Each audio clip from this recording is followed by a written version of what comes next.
What's up, guys? This is my 6 best bets in my lock of the week. I got you guys a parlay section, 2 bonuses, and of course, the 6 best bets lock of the week and a parlay section. I'll repeat it all over again. 6 best bets, 2 bonuses, and a parlay section. Let's go. We are on a 2-fight lock of the week streak with Asim Abayev and Bo Nickel. In order, it was Bo Nickel, then it was Asim Abayev.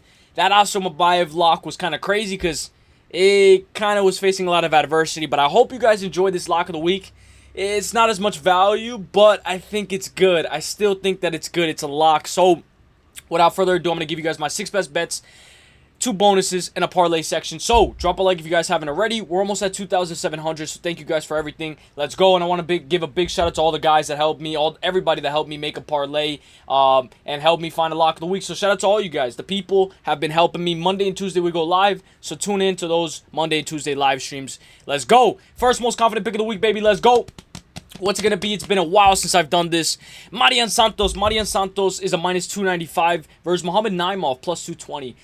Now, I have a rule of thumb. Don't bet the first fight, but this is an exception because it's a pay-per-view, the last pay-per-view. Naimov is a grappler, 13-3-0. He had a close fight with Nathaniel Wood. His most recent loss to Felipe Lima. Naimov is a minute winner, not a moment winner. He will be matched up against Santos. Santos on a 4-fight win streak, 25 years old, brings it, gets into your face, but Francis Marshall almost and arguably beat Santos. Give me Santos to look better this time around and take over. He looked great against Sadiq Youssef. Santos money line, defend the takedowns, get off the fence. Let's go, Marian Santos. When we look at what he has to offer, guys, so young and in a great position in his career. So let's go, my guy, Marian Santos. And I know he is with Kareem Silva. Like, they've been working together, training together. So shout out to both of them. Marian Santos for the dub. I had money on Marian Santos last time at UFC 313. Scored for Francis Marshall, who lost a split decision somehow. Worth noting, I'm a big believer in Santos. He did not win. I don't believe the judges will be needed at UFC 323. The Brazilian gets it done inside the distance. I'm not going ITD. I'm just taking his money line. But you guys know, may the best man win. Give me Marian Santos for the dub. Fun fact, Marian Santos has fought as low as flyweight and as high as 176 in his MMA career. This is pretty cool, but you don't want to be fluctuating all the time. But pretty cool fact. My second most confident pick of the week, baby. My second most confident pick. I hurt my shoulder a little bit, but we push it to the limit. So let's go. My second most confident pick of the week, baby. Iwo Baranowski, minus 215. Aibo Aslan, plus 164. Aibo has 100% finish rate. All of his wins are by KO. One trick pony. He has been subbed twice and lost by decision once. 2-2 in the UFC. He can sometimes just not go, be timid, but has freakish power. Iwo is making his UFC debut, 27 years old. He just knocked out Muhammad Ali. Not the GOAT of boxing, but Muhammad Ali. He also has a 100% finish rate, but is not a one-trick pony. He can be a bit sloppy, but he has 4 KOs in the first and 2 wins by sub, both of them being by armbar, and he has a beautiful amateur record as well. Give me Iwo to finish Aibo Aslan by KO or submission, but guys, I'm going to go with the money line. The 6th best bet is the minus 215 Iwo for the dub. I do like him ITD by KO or submission. Let's go, my guy, Iwo. When we look, shout out to the Oracle, guys. Give him a follow if you guys haven't already. Here he goes. Iwo versus Aibo. Under 1.5 at a minus 175. Stake, he's going to put 3 units on it. Iwo is looking to make an impression after his recent Dana White Contender Series win. He has plenty of first-round finishes in both his amateur and pro career, which is very important. Aibo also has finishes all his wins, many of them in round 1. I like the chaos. He's going with the under 1.5. I think this is a little bit of a nice one, a nice prop. So shout out to my guy, the Oracle. My third most confident pick of the week, guys. The lock of the week is going to be the 5th most confident pick. The 3rd most confident pick of the week, baby. Let's go, let's go, let's go. 3rd most confident, Nazim Sadikov, 11-1-1. Now, this one's a little bit of a tricky one. Could get sketchy. Plus 114 for Nazim Sadikov versus Faris Ziam, minus 146. This is a very important fight at lightweight for both guys. Faris Zaim just lost his grandma, and that sparks a fire in you like no other. Zaim is on a 5-fight win streak, beating Michael Figlak, Jai Herbert, Claudio Puelles, Matt Frivola, and Mike Davis. Nazim is older at 31 years old and can go a hard 15 and has no issues entering a war. That could be good and bad. Give me Nazim to up the pace, up the volume, and get the ball rolling and take Faris to deep waters. But Nazim does get hurt a little bit sometimes. Get off that cage, Nazim, and keep it in the middle. Watch the knee up the middle from Faris. Let's go. Nazim for the dub. When we look, I think he's ready, guys. Obviously, I do think that Nazim is going to have to pull it out the fire because Faris Ziam, this is a very important fight at lightweight. May the best man win.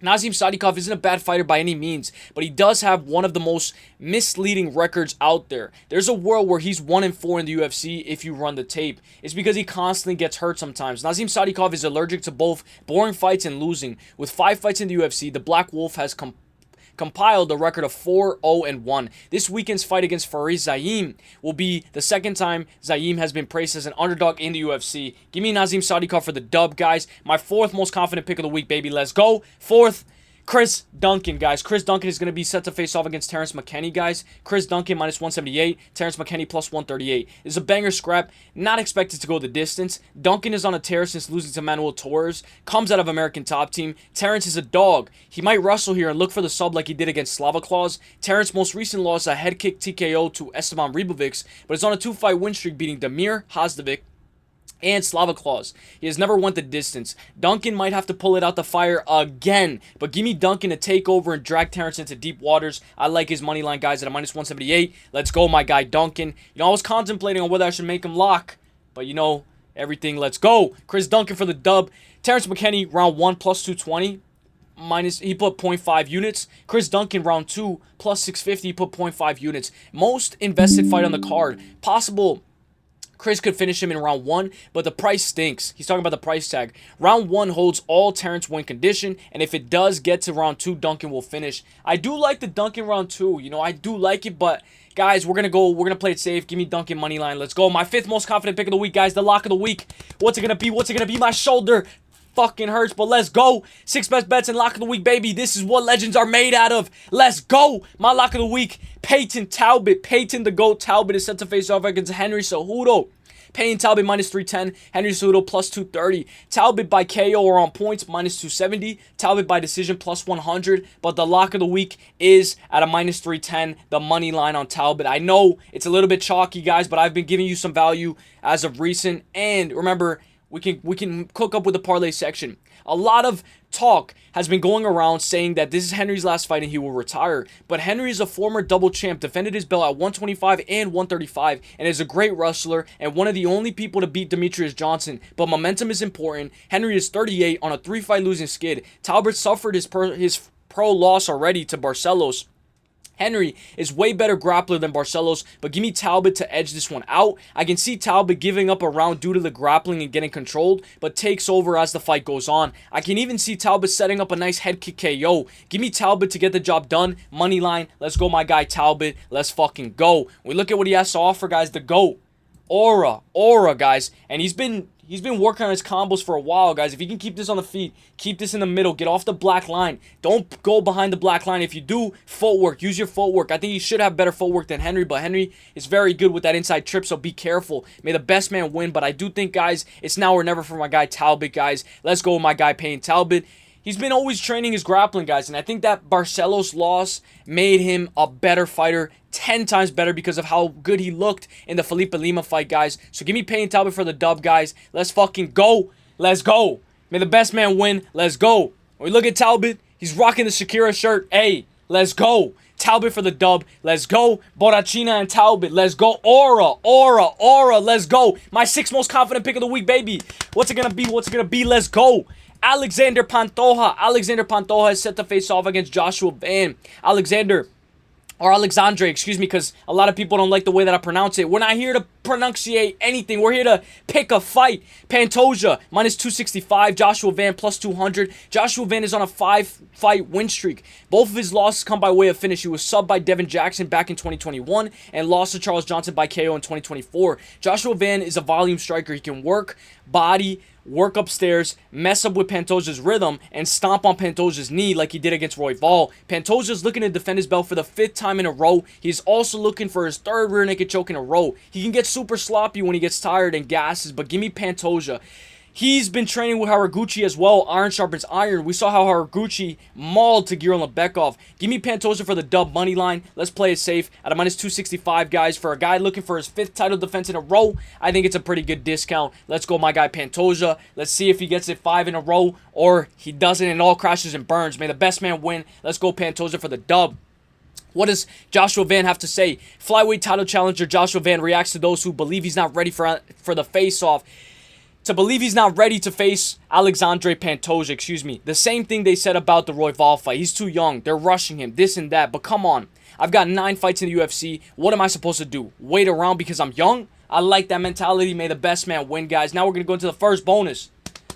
First bonus. Let's go. Let's go. Let's go. First bonus is Terrence McKinney versus Chris Duncan, right? Chris Duncan minus 178. Terrence McKinney plus 138. Both of these guys are monsters looking to take each other's head off. Throw the money lines out the window. Let's go with Duncan versus Terrence McKinney ends by KO at a minus 135. It's a bit risky if Terrence looks for the sub, looks to grapple. But I figured someone will get finished here. Give me that this fight ends by KO at a minus 135. I like it. Let's go. Now the second bonus. Let's go. Second bonus. This one's a little bit chalky, but I think it's a good parlay piece. Minus 132 for Tyra. Brendan Moreno plus 104. Throw the money lines out the window. Let's go with the over 2.5. A bit chalky, but I think we can use this as a parlay piece or an anchor to our parlays. Over 2.5 minus 350. Under 2.5 plus 250. Give me the over 2.5. I think that this fight goes 12.5 minutes long. Let's go with it. I think both of these guys are very good. Flyweights. Over 2.5 at a minus 350. I think it's a good parlay piece. Now, we're going to get into the parlay section. Let's go. Excuse me, guys. I got a hiccup. So, I had a couple of cycle parlays. Shout out to my guys. Shout out to the People's Parlay. We got Wade Young, Braden Parlay, Hollow Parlay, and Goldie. So, shout out to my guys. You guys were helping me all the time. And I'm looking forward for you guys to help me on Tuesday next week. So, shout out to all my guys. The People's Parlay, which was from the live stream yesterday. Let me fix this. So it looks good. The People's Parlay. I love this one. Remember, it's a little bit kind of close together, but because I had to fit them all in a screenshot on my phone. We'll work on this. We'll work on the parlays in the section. Maybe I might write them on Microsoft Word or something. Nazim Sadikov, Duncan, and Payne Talbot, 3-leg plus 342. This is the People's Parlay. I love it. Next parlay, the Wade Young Parlay. Shout out to you, my guy. Jalen Turner and Ewo, 2-leg minus 107. I love it. Next parlay, Braden. Shout out my guy, Braden K. Braden Parlay. Ewo plus Guskov plus 207. I love it. Let's fucking go. Hollow Heretic, my guy. The Hollow Parlay. Duncan, Guskov, Ewo, 3-leg plus 380. I know we're kind of overexposed to Guskov and Ewo, but let me cook up. Goldie Parlay. Goldie's coming in clutch. Merab by decision. Pantoja moneyline. Moreno and Marian Santos 4-leg plus 455. The Brazilian Mbappe, like Goldie likes to say. Marian Santos. Shout out you guys. Shout out Braden, Goldie, Hollow, and Wade Young, and the People's Parlay. Shout out to all you guys. I love it when we cook up. Next parlay. This is where I start to come in. Macy, over 2.5 Henry Talbot, over 2.5 Tyra Moreno, and over 4.5 main event. 4-leg. I know it's kind of chalky. We're kind of, not that much value, but at a plus 233, I think it hits. Next parlay. Macy Barber and the over 2.5 Nazim Zaim, which is the lightweight bout. Nazim Sadikov for Zaim. I think it's going to be a very competitive fight, and I think it goes the distance. So, Macy Barber moneyline plus the over 2.5 Nazim Zaim. 2-leg plus 126. I love it. Next parlay. We got the next cycle parlays. I made 3 cycle parlays. We hit a cycle parlay at Qatar. We had Luke Riley by KO, Gary by decision, and Asu by submission. Let's see if we can hit one this week. And drop your cycle parlays down below. Duncan by KO, Pantoja by sub, and Merab decision. 3-leg plus 896. Next parlay, Turner by KO, Macy decision, and Talbot by KO, 3-leg, plus 1,664. Hail Mary, but you guys can mix and match. Remember, it doesn't always have to be a cycle. You can put in over 2.5, Next parlay, Pantoja by sub, Talbot by points, and Nazim by points. So, this one's like a kind of half cycle because I have 2 people winning by points. So, I went Pantoja by sub, Talbot by decision, and Nazim by decision. 3-leg plus 2,350. I love it. Let me know what you guys think, guys. Let me know your favorite parlay, guys. I love it. Let's go. We always bring the heat. We push it to the limit. May the best man win. I can't wait, guys. Enjoy the last pay-per-view of UFC 323. And let's see if we make the lock of the week streak to 3 or if all crashes and burns and we got to bounce back. I love you guys. I'll see you guys in the next one. Peace. The best is blessed. Have a great weekend. And before you know it, the fights are already on. And we're already in Las Vegas, baby. Giyat. Have a good one, guys. And thank you guys for helping me with the parlays. I really appreciate that. All you guys, all the support is needed. Comment your parlays down below. Last minute predictions on Friday. Pace. Hey. Giyat. Hey.